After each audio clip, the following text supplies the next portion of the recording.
In this 5 minutes of focus, we're going to share 4 stories with you about getting commitment. So if you want commitment from your firm, your team, or just yourself, pay attention to these.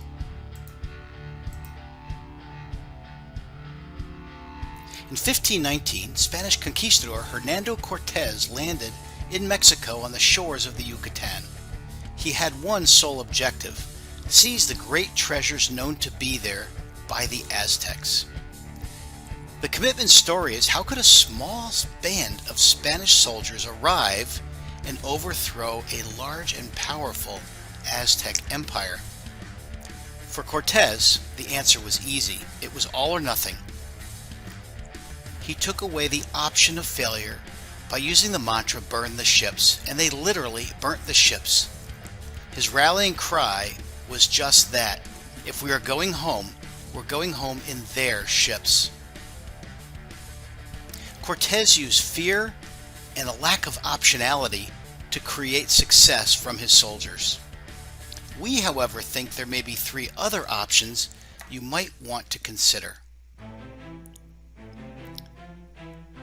Think for a moment about the aviator Amelia Earhart and what she accomplished in her day. For Earhart, there was no turning back. It was about all or nothing in going around the world. A solo trip around the world.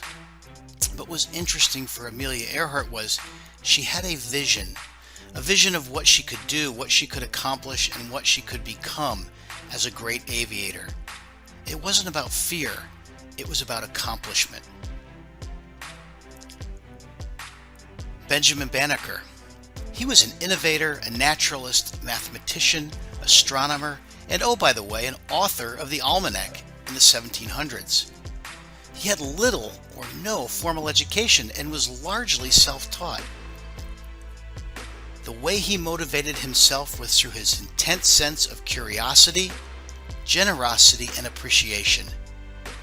Banneker achieved great things as a leader and as an innovator simply because he had a vision of where he could go, and he applied curiosity about how he could get there. Man's Search for Meaning. A book written by Viktor Frankl chronicling his experiences as an Auschwitz concentration camp inmate during World War II.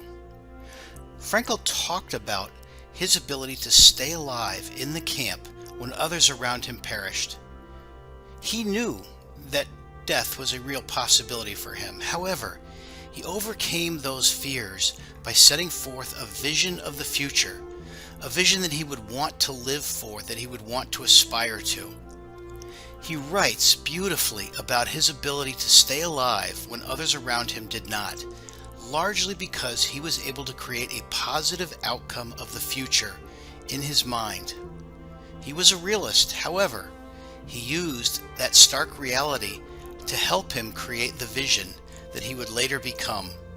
One of the great authors of our time, one of the great speakers of our time, Viktor Frankl literally cheated death by creating a vision of the future.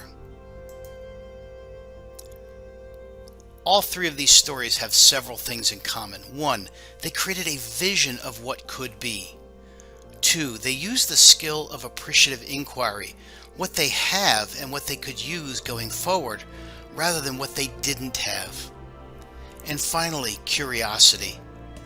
Certainly, Banneker used curiosity as a way to fuel his passion for learning, developing, and taking on a myriad of complex subjects with very little education.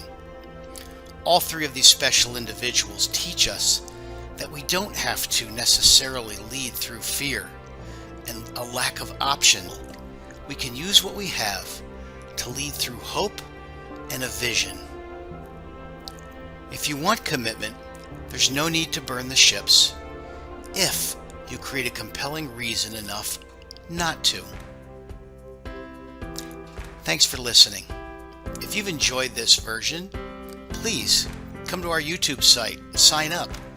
Check out some of the ones that we've done prior. If you like something on our distribution list, please get a hold of Laura at that email address and she'll be happy to help you.